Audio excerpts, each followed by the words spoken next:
मेरा सवाल एमपी जी से है। सर मैं ये पूछना चाहता हूँ कि जो सबसे ज्यादा भर्तियां निकाली जाती है सी या डी ग्रुप की होती है, जो आजकल खाली पड़ी है। देखा गया है कि न्यूज में कई बार भर्ती निकाल दी जाती है, प्रदीप गंगस जी, आप एक बार सबको, आप भी बैठो और सबको भी बोलो भाई। पर ये भर्तियां हमेशा लटकी रह जाती है, जिससे युवाओं की बेरोजगारी, जैसा कि सभी जानते हैं कि हरियाणा नंबर 1 है।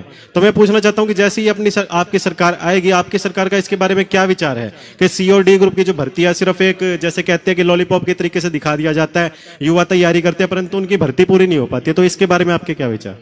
देखिए, मैं आज इस अवसर पर, ये बहुत ही अच्छा सवाल आपने पूछा कि हम भर्तियों को लेकर क्या करेंगे हरियाणा में।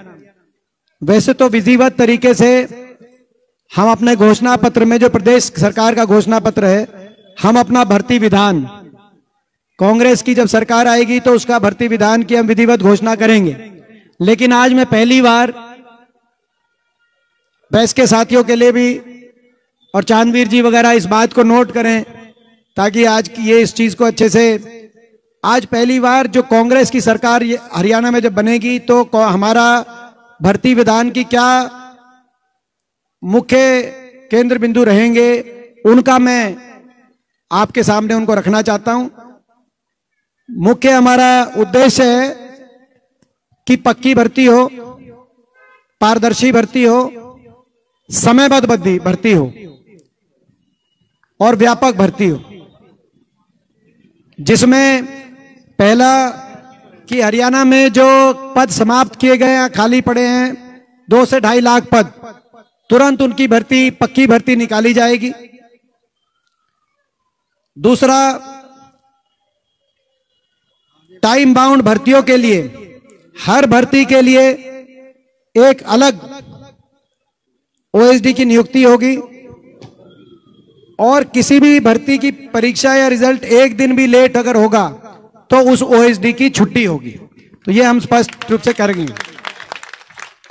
तीसरा, भर्तियों में अगर किसी एक भी भर्ती में कोई अनियमितता हुई तो उसके लिए कोई बाहरी एजेंसी को जिम्मेदार मानकर पल्ला झाड़ने वाला काम नहीं होगा। एचपीएससी और एसएससी में बैठे अधिकारी, सदस्य और चेयरमैन को सीधे तौर पे जिम्मेदार माना जाएगा अगर एक भी भर्ती में एक भी अनियमितता की जाती है। हर एक भर्ती के फॉर्म के साथ पूरा कैलेंडर भी जारी किया जाएगा। जैसे मैंने कहा 2 से 2.5 लाख पद निकाले जाएंगे, लेकिन भर्ती के साथ साथ पूरा टाइम बाउंड कैलेंडर, और जैसे मैंने कहा कि हर भर्ती के लिए एक ओएसडी जिसकी जिम्मेदारी है एंड टू एंड, वो समय पर भर्ती हो, समय पर ज्वाइनिंग हो, एक दिन भी लेट होगी तो उस पर कार्रवाई की जाएगी और कैलेंडर साथ में जारी किया जाएगा। और किसी भी तरह की गड़बड़ी रोकने के लिए एक अलग से कमेटी बनाई जाएगी, जिस कमेटी में के माध्यम से भर्ती संबंधित शिकायतों के लिए टेलीफोन नंबर 24 घंटे वो टेलीफोन नंबर उपलब्ध रहेगा। सभी नौजवानों को कभी भी वो टेलीफोन पे अपनी सारी बात बता सकते हैं ताकि उनका निदान किया जाए। इसके साथ साथ जो ग्रुप सी और डी में जो इंटरव्यू समाप्त हुए हैं, उनका उस बात का, उसकी शुरुआत हमारे समय ही में हुई थी। भाजपा ने उस बात को कहा कि हमने क्या, लेकिन हमारी भी जो आखिरी भर्तियां थी, जैसे जेबीटी की भर्ती थी, 14,000 जेबीटी लगे थे, उसमें इंटरव्यू के ज्यादा नंबर नहीं थे, तो वो शुरुआत उस समय हुई थी। लेकिन उस बात को क्रम को जारी रखेंगे, कोई इंटरव्यू नंबर ना हो ताकि पारदर्शिता में कोई कमी ना हो। और साथ में जो ग्रुप 1 और 2 में वो जो इंटरव्यू की जो आज परिस्थिति है, उसमें भी पूर्ण विचार किया जाएगा कि उसमें कम से कम सब्जेक्टिवनेस कैसे आए ताकि पारदर्शिता का पूरा ख्याल रखा जाए। और किसी अन्य भर्ती से,